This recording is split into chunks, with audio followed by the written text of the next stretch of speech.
Let me ask you something. Have you ever been hurt by someone who knew they were hurting you and did it anyway? Maybe they lied straight to your face. Maybe they used your kindness as a weapon against you. Maybe they crossed a line. Again and again. And when you finally reacted, you were made to feel like the bad guy. And then comes the final blow. Just forgive. Let it go.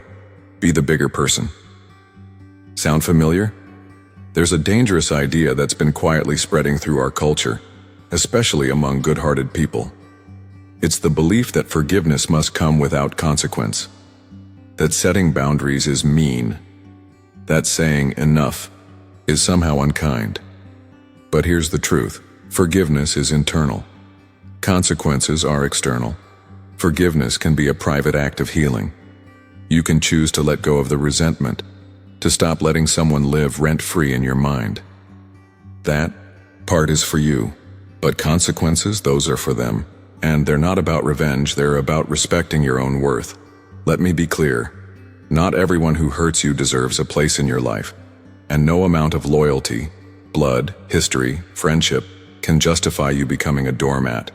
Even the Stoics, often seen as champions of calm endurance, didn't preach unlimited tolerance. Marcus Aurelius, the Roman emperor and philosopher, wrote, "The best revenge is to be unlike him who performed the injury." He didn't say, "Go back for more." He said, "Rise above, but never return to the fire that burned you." Because Stoicism isn't about being passive. It's about being principled. It's about choosing your response, not being ruled by emotion, but also not accepting disrespect just to keep the peace.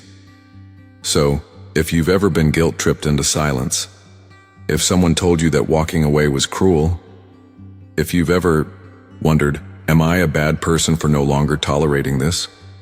Let me say this clearly, no, you're not. You're protecting your peace, you're honoring your dignity, and that's not weakness, that's wisdom.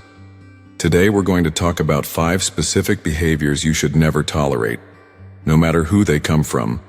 Not your coworker, not your best friend, not even your own family.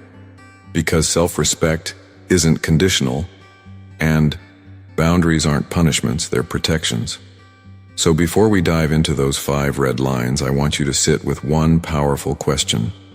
What have you been tolerating? Just to keep the illusion of peace. Because in the words of Epictetus, you deserve to grow, not to suffer quietly for someone else's comfort. Let's break that silence, let's draw that line.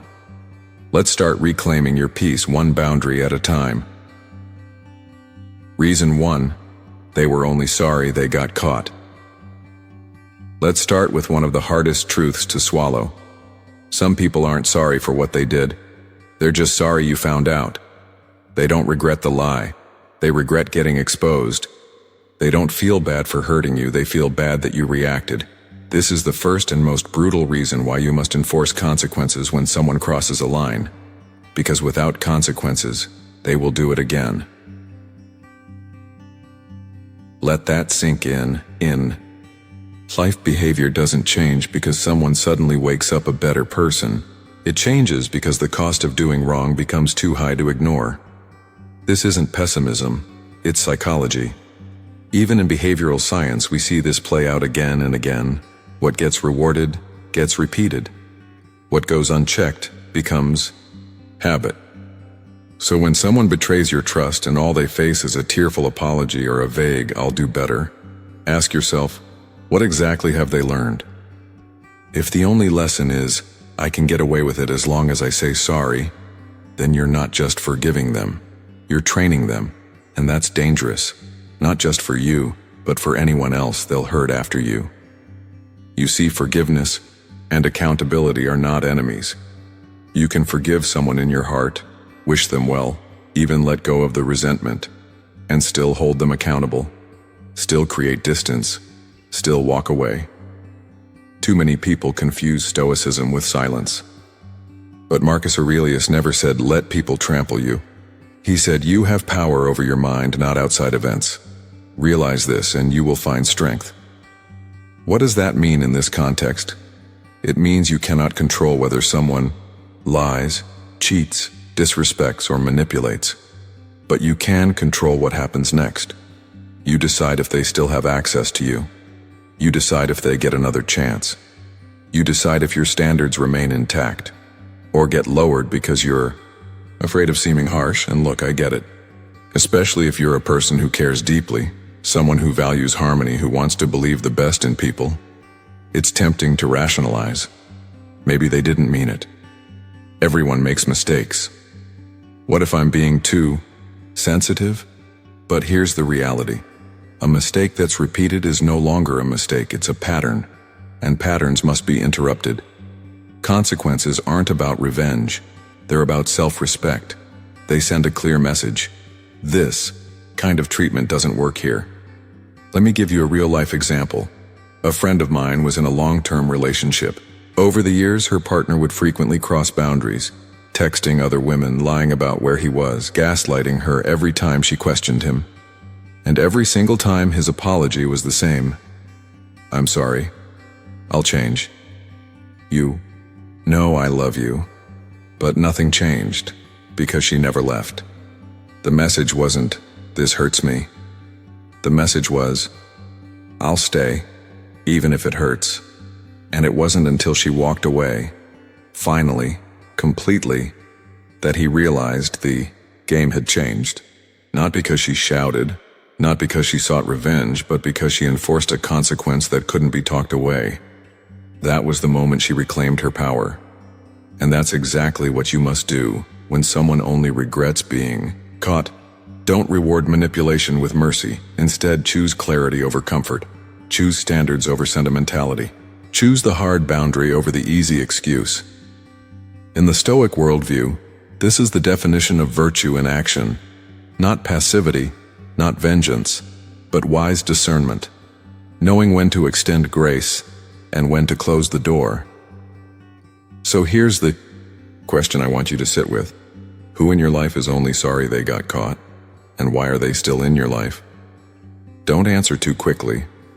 Think about the people who always say the right words but never follow through. The ones who turn every apology into a performance. The ones who only feel guilty when they suffer the consequences, not when you do. If you want peace, you must be willing to protect it. And that means being strong enough to say, I forgive you, but this can't continue. That's not cruelty. That's growth. That's wisdom. That's stoicism, alive and breathing in the real world. So remember, you teach people how to treat you by what you tolerate. And sometimes the most powerful act of love for yourself and for them is letting your silence speak louder than their apology. This was reason 1. Stay with me, because what comes next is even harder to accept, but absolutely vital if you want to stop the cycle for good. Reason 2, patterns of disrespect, are deliberate. Let's talk about something many people don't want to admit, because it hurts too much to face. When someone keeps disrespecting you, it's not a misunderstanding. It's a message. See, we want to believe that the people who hurt us didn't mean to, that it was just a bad day or a moment of stress, or maybe they didn't know better. We make excuses like, he's going through a lot. She didn't mean it like that. They just need time to change. But when the same behavior keeps showing up over and over, it's no longer an accident. It's a pattern. And patterns don't lie. This is the second brutal reason we must enforce consequences. Because repeated disrespect is not random. It's deliberate. It might not be malicious. It might not come with evil intentions or dramatic outbursts, but it's deliberate in this sense. They know it hurts you, and they do it anyway.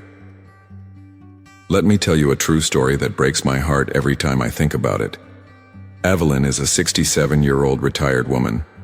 She spent her life taking care of others, her husband, her family, and especially her only daughter. When her daughter became a single mom, Evelyn stepped in to help with everything: babysitting, rent, groceries, you name it. She gave and gave, because that's what loving parents do. But over time, something started to shift. Her daughter began demanding more: money, time, emotional support, without any gratitude. She'd guilt-trip Evelyn for saying no, ignore her when she wasn't useful, and even borrow large sums of money without paying them back. If Evelyn brought up her feelings, her daughter would lash out, "After everything I've been through, you're really going to make this about you?" At first, Evelyn told herself she's just stressed. She's a single mom, it's hard. She doesn't mean it. But years passed, and nothing changed, except Evelyn's energy. She felt emotionally drained, financially unstable, and worst of all, deeply ashamed that her own child could treat her this way.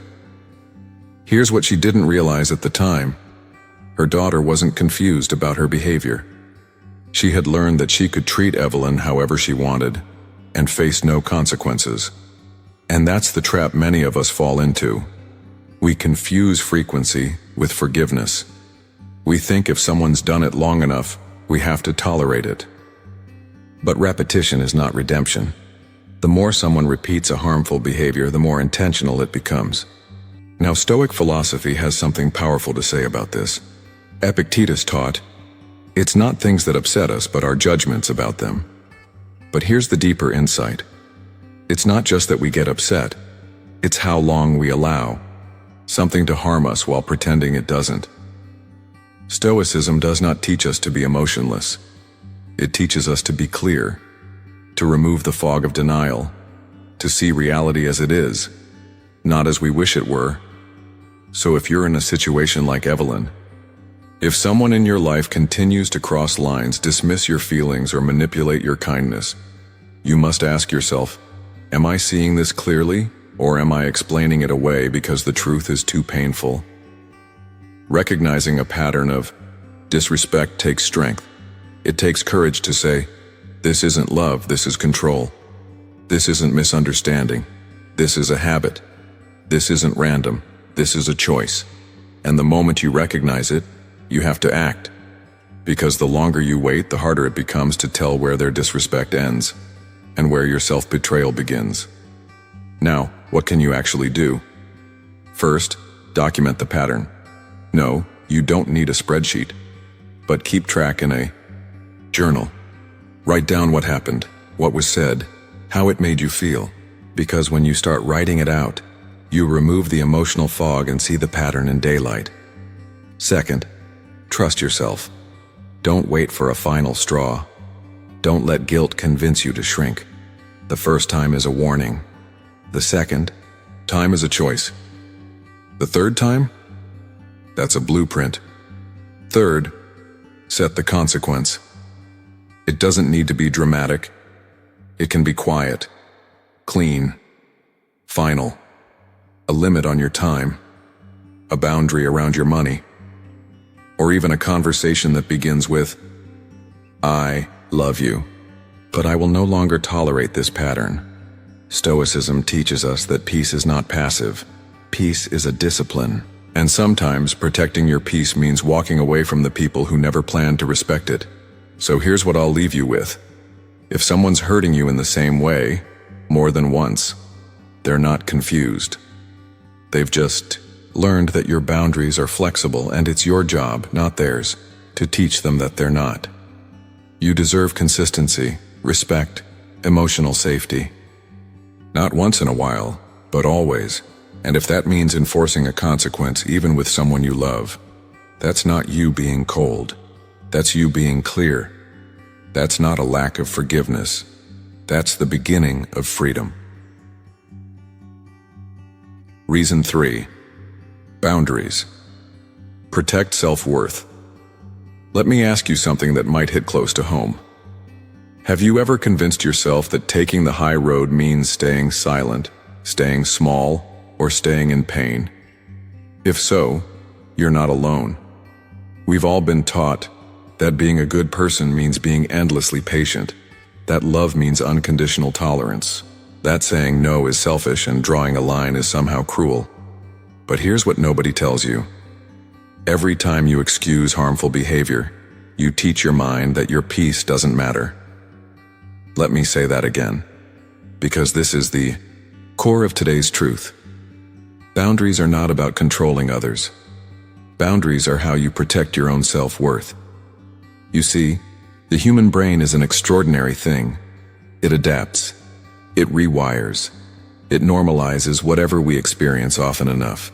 If you wake up to chaos every day, your mind starts calling it routine. If you're constantly dismissed, criticized, or walked over, eventually you stop fighting it. You just accept it. And that's the danger, because repeated emotional experiences reshape your sense of what's normal. And before you even realize it, you're not just tolerating disrespect, you're absorbing it. You start saying things like, "It's not that bad. They didn't mean it. I'm probably overreacting."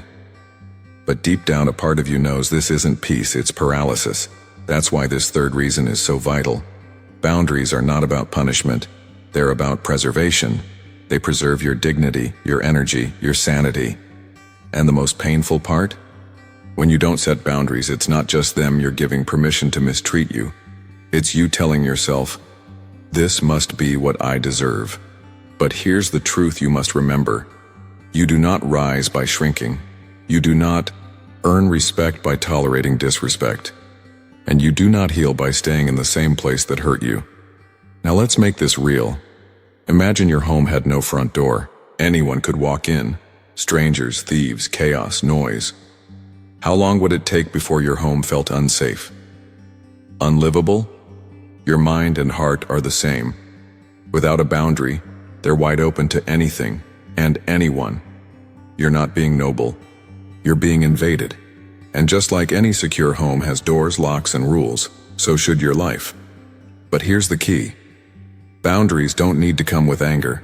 You don't need to yell, to slam doors, or make threats. In fact, the most powerful boundaries are calm, firm, unemotional, because they're not ultimatums, they're truths. You don't have to justify why you don't accept yelling. You don't need a speech to explain why manipulation isn't welcome. You simply state, "This isn't okay with me," and you follow through. Now, what happens when you do that? Often people get angry. They say you've changed. They say you're selfish, cold, difficult. But let's be honest. Anyone who's enraged by your boundary never respected you to begin with. Because people who truly love you, they want you safe. They want you strong. They want you whole. They may not always agree, but they will respect your right to protect your peace. And if they don't, that tells you everything you need to know. Here's what Stoicism teaches us in this moment. No person has the power to have you consent to your own degradation unless you allow it. That's Epictetus. And he wasn't talking about screaming or fighting. He was talking about self-respect. He was talking about the quiet daily choice to stand firm in who you are, regardless of who tries to pull you back into chaos. Stoicism is not about suppressing emotion. It's about creating emotional clarity, and boundaries are clarity in action. So if someone in your life constantly violates your peace and gets angry the moment you speak up, ask yourself, why does my self-protection threaten them so much? Could it be that your compliance was serving their comfort? That your silence was enabling their convenience? It's a hard truth, I know, but clarity leads to freedom, and I want you to be free. So today, if you've been questioning whether you have the right to draw the line, let me be the voice that says, yes, you do. You have the right to say, I deserve relationships where I don't have to shrink. I deserve to be spoken to with kindness, even when there's conflict. I deserve to feel safe in my own space, in my own skin, in my own mind. And if someone can't respect that, then they don't deserve access to you, because at the end of the day, the way you let others treat you teaches your nervous system what kind of life you believe you deserve. So train it with love. Train it with strength. Train it with truth. And let your boundaries be the proof that you finally believe it. Reason 4. Enabling is not compassion. Let's challenge one of the most misunderstood ideas in modern relationships. Helping someone doesn't always mean saving them. In fact, sometimes the most dangerous thing you can do is protect someone from the consequences of their own behavior. It feels like love. It sounds like patience. But it's not compassion. It's enabling. And that brings us to reason. For enabling someone is not an act of kindness. It's a quiet form of destruction. Let me explain. When someone keeps crossing lines, hurting you, lying, manipulating, disrespecting, and you keep forgiving them without requiring any change, you're not just absorbing the damage, you're shielding them from the very friction they need to grow. You're giving them comfort but not clarity, relief but not responsibility, and that might feel generous, but in reality, it keeps both of you stuck. And here's the twist. Most enablers aren't weak. They're actually some of the strongest people you'll ever meet. They endure so much. They carry the emotional weight of everyone around them. They put others first. Again, and again, and again. But strength without boundaries doesn't make you noble. It makes you invisible. You don't become a savior. You become a shadow. Someone who quietly disappears into the background so others can stay comfortable in their chaos. Now, here's what Stoic philosophy would say. Marcus Aurelius wrote, "What injures the hive injures the bee." In other words, what hurts one person in a relationship eventually hurts both. When you enable someone's worst behavior, out of fear, guilt, or misguided compassion, you're not just allowing harm. You're participating in it. Not because you're bad, but because you haven't yet realized love is not about carrying someone forever. It's about helping them walk on their own, even if that means watching them stumble. Let's ground this in a real example. There's a man named Thomas, a father, retired military, stoic in nature, calm in crisis. His adult son struggled with addiction for over a decade. Every time he relapsed, Thomas would clean up the mess, pay the bills, cover the rent, lie to the rest of the family to keep the peace. When asked why, Thomas would always say the same thing. "He's my son. I have to help him." But one day, after yet another relapse, Thomas finally broke down. He said, "I don't even know who I am anymore. I've spent so long trying to keep him alive that I forgot how to live myself." That's what enabling does. It doesn't just drain your bank account. It drains your identity, and it teaches the other person that no matter how far they fall, you'll cushion the landing. But here's the truth. Real compassion doesn't remove consequences. It reflects them. Compassion says, "I care about you. Too much to pretend this behavior is okay. I won't abandon you, but I also won't protect you from reality. If you want my support, it comes with accountability. That's not cruelty. That's clarity." You see, consequences are not punishments. They're mirrors. They show people who they've become, and more importantly, who they could become if they chose differently. And in Stoic thought, this is a core principle. We learn through challenge, not comfort. Seneca said, "It is in hardship that virtue is revealed." If we remove every hardship from the people we love, we rob them of the very transformation they're meant to go through. So let me ask you something, and be honest with yourself. Who are you protecting that actually needs to face reality? What truth are you hiding to keep someone else comfortable? And what part of yourself have you been silencing in the process? You might think you're helping, but if your support is allowing someone to stay the same, if it's numbing their discomfort while deepening your own, then it's not help anymore. It's harm, with a smile. Now, setting a boundary in this situation doesn't mean you stop loving them. It means you love yourself enough to say, "I will not carry this burden for you anymore. I will not lie to protect your image. I will not pretend this is okay when it clearly isn't." It's one of the hardest things you'll ever do, but it's also one of the most loving. Because one day, that person might actually look back and say, "It was when you finally said enough that I started to change." And even if they don't, you will have changed. You'll no longer be the rescuer, the fixer, the silent sufferer. You'll be a person who knows. Compassion has limits, and those limits are defined by self-respect. So remember this. Love without accountability isn't love, it's fear. Endurance without boundaries isn't strength, it's self-erasure. And forgiveness without change isn't healing, it's a holding pattern. You are allowed to be kind and clear. You are allowed to be generous and grounded. You are allowed to love someone deeply and still walk away when that love becomes self-destruction. Because at the end of the day, true compassion doesn't just look outward, it also looks inward and says, "Me too. I matter too." Reason. 5. Reclaiming power and finding peace. Let's end this journey with something deep, something personal, and something incredibly important. Peace isn't something you wait for. Peace is something you claim. But here's the catch. Peace often requires a price. The price of disappointing others. The price of breaking a cycle. The price of finally saying the word we were trained to fear: no. That brings us to our final reason. Reason number 5. You must enforce consequences, because it's how you reclaim your power and finally find peace. Let me tell you a story that might sound familiar to some of you. Carl is a 72-year-old widower. After his wife passed, his adult son moved in, promising to take care of things.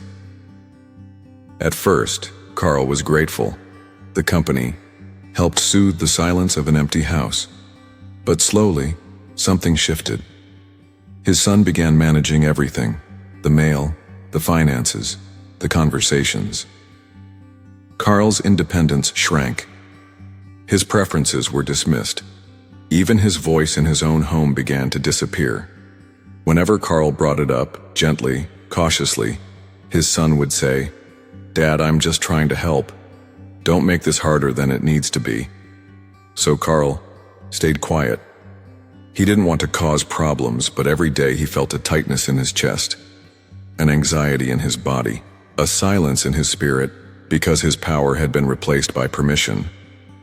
And I want you to hear this clearly. Your nervous system knows the truth, even before your mind is ready to admit it. When someone disrespects you repeatedly, you might say it's okay, but your body says otherwise. Your shoulders tense, your stomach knots, your sleep suffers.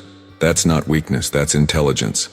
Your body is trying to tell you this is not peace, this is survival. And that's where enforcing consequences becomes more than just a boundary. It becomes a return to balance. Now, let's pause here because I want to draw a distinction that Stoic philosophy makes with absolute clarity. There is a difference between revenge and justice. Revenge is driven by pain. It wants the other person to suffer. Justice is guided by wisdom. It wants the situation to be corrected. Revenge tries to get even. Justice tries to get right. Carl didn't need to yell at his son. He didn't need to kick him out in rage. He simply needed to reclaim the authority he gave away and set a new standard for his life. And that's exactly what he did. He had a direct, clear, calm conversation. He said, "I appreciate what you've done, but I need to live as myself again. This is my home. These are my choices, and I won't be managed anymore." It wasn't angry. It was resolute. And the moment he said it, he felt something shift, not in his son, in himself. Because the most powerful peace comes from knowing you stood your ground. So let me ask you right now, where in your life have you confused peace with submission? Where have you silenced yourself just to keep someone else comfortable? And what would it feel like to finally say no, without guilt, without apology, without fear? Stoicism teaches that real power comes from within. Marcus Aurelius said, "You have power over your mind, not outside events. Realize this and you will find strength." But reclaiming your mind, your dignity, your identity, requires action. You cannot think your way into peace. You act your way into peace. You draw the line, you hold it, and you let others adjust or remove themselves. That's not cruelty. That's clarity. That's not selfishness. That's sanity. And here's the most beautiful part. When you stop betraying yourself to keep others happy, something incredible happens. Your nervous system finally breathes. Your body stops bracing for the next insult. Your mind stops spinning in defense. You stop explaining, excusing, overcompensating. You come back to yourself. And in that stillness, you feel peace. Not the fake kind, the one bought with silence and self-sacrifice, but the real kind. The kind built on truth, strength, and unapologetic self-respect. So if you've been waiting for permission to enforce the consequences you know are overdue, this is it. You don't need a final betrayal. You don't need one more sleepless night. You don't need them to get it before you act. All you need is this: a quiet inner decision that says, no more. No more begging for basic decency. No more mistaking control for care. No more calling survival love. You're allowed to take your power back, and when you do, you'll finally find what you were searching for all along: peace. So let's bring it home. We've talked about lies, manipulation, disrespect, repeated harm. We've talked about patterns, enabling, and the quiet erosion of your identity when you keep saying yes just to avoid conflict. But now it's time for the final truth, the one too many of us were never taught. You deserve peace more than they deserve another chance. Let that land. Not because it's poetic, because it's true. We live in a world that often tells you to keep the peace, even if it costs your sanity, to forgive endlessly, to turn the other cheek, to be the bigger person. But here's what no one tells you. Peace is not the absence of conflict. Peace is the presence of respect. If someone consistently violates your boundaries, disrespects your time, dismisses your feelings, you are not mean for walking away. You are not cold for protecting your mental health. You are not selfish for saying enough, because here's the reality. Mercy is for the remorseful, not for those who see your forgiveness as a green light to keep hurting you. You can forgive in your heart. You can wish someone well from a distance, but that doesn't mean you let them back into the space they abused. That's not cruelty. That's clarity. That's choosing peace over pleasing. There's a powerful Stoic truth that applies here, something Marcus Aurelius wrote in Meditations. The best revenge is to be unlike him who did the injury. What does that mean? It means you don't lower yourself to their level. You don't become vengeful, bitter, or aggressive. But you also don't pretend that what happened didn't matter. Instead, you rise, quietly, strongly, with boundaries that don't beg for validation. And that's how you win. Not over them, but over the part of you that thought you had to earn love by suffering. Now here's something no one likes to admit. People show you who they are, and when someone shows you, clearly, consistently, that your boundaries mean nothing to them, believe them, not the excuses, not the promises, not the "I'm working on it." Believe the behavior, because words are noise. Patterns are proof. And every time you give a second, third, fifth chance to someone who never earned the first, you're not being kind. You're abandoning yourself. I know. It's hard. Especially if you're wired to fix, to help, to love without limits. Especially if you've spent your life being the one who absorbs pain so others don't have to. But here's the cost of that. The longer you wait to act, the heavier it becomes. The weight of your silence, the weight of pretending, the weight of betraying your own inner truth just to keep someone else comfortable. And eventually, that weight breaks something. But it doesn't have to get to that point. You can start now, right here. With one simple truth. You are allowed to choose peace over pleasing. You are allowed to say, "I'm not available for that kind of treatment anymore. I will not shrink just to make you feel big. I don't need you to understand why I'm drawing this line. I just need you to respect it or walk." It might shake things up. It might cost you relationships you once cherished. But it will give you something far more valuable: your self-respect, your clarity, your life back. Because at the end of the day, you don't need everyone to like you. You just need to like yourself when you're alone with your thoughts, and when your nervous system finally stops bracing, when your sleep becomes peaceful, when your silence feels sacred instead of suffocating. That's when you'll know. This is what peace feels like. Not guilt, not survival, but wholeness. So, don't wait for them to get it. Don't wait for one more apology that doesn't mean anything. Don't wait until you're so depleted you forget who you were before they entered your life. Set the boundary. Enforce the consequence. Reclaim your peace. And never, ever apologize for doing so. You've done enough bending. Now it's time to stand. If this message hit home for you, if it made you pause, reflect, or feel seen, don't let it stop here. Hit that like button if you've ever had to choose peace over people-pleasing. Drop a comment below. What boundary did you set that changed your life? I read every story, and your experience might just help someone else find their strength. And if you're ready to reclaim your peace, make sure you subscribe, because this channel is a space for those who are done tolerating the intolerable. Let's grow together, from pain to power, from silence to clarity. I'll see you in the next one.